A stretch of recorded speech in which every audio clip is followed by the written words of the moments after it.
ever watch Olympic skiing and think to yourself, how is that scored? Most fans don't actually know what the judges are looking for.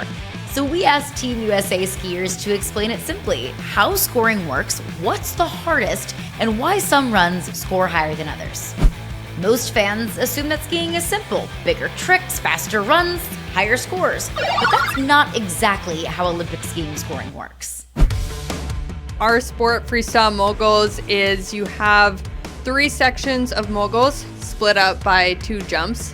And so our run is scored by judges on 20% air, 20% speed, and then 60% on the turns.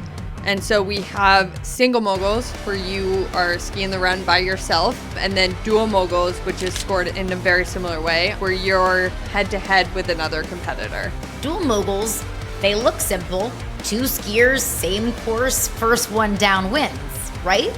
But that's not exactly how it's judged.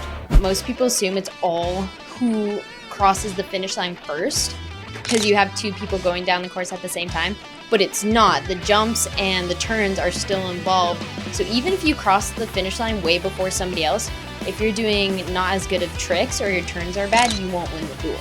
Even head-to-head, judges are still scoring execution, not just speed.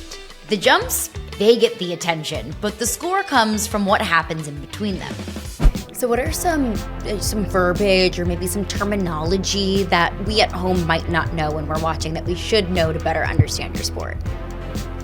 Yeah, when the judges are watching the run, and you'll probably hear the commentators talk about the upper body and the absorption, and see the knee patches we have on, and what those are showing is our absorption, the knee work showing any breaks between them, and you're trying to keep everything, hands, everything as quiet as possible. And so that's a lot of the focus of the run. And in freestyle skiing, the judging gets even more layered. How does the judging process work? Break that down for me.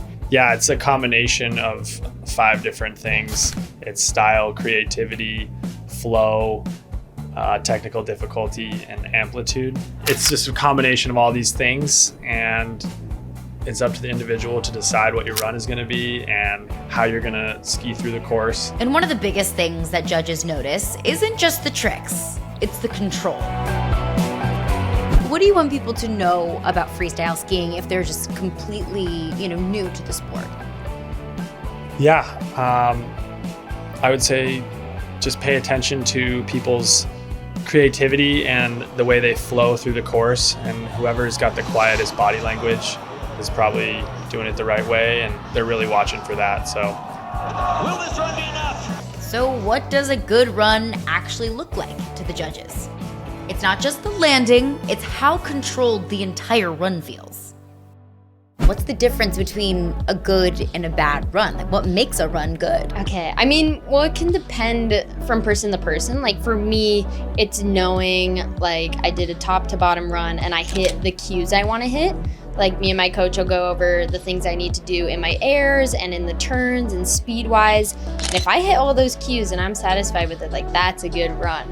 But obviously if I crash or blow out, that's not a good run. Or like for me, even if it is from top to bottom and I finish, but I didn't hit any of my cues and it's messy, can be pretty upsetting. It's almost harder than crashing because you could have done so much more and done it so much better.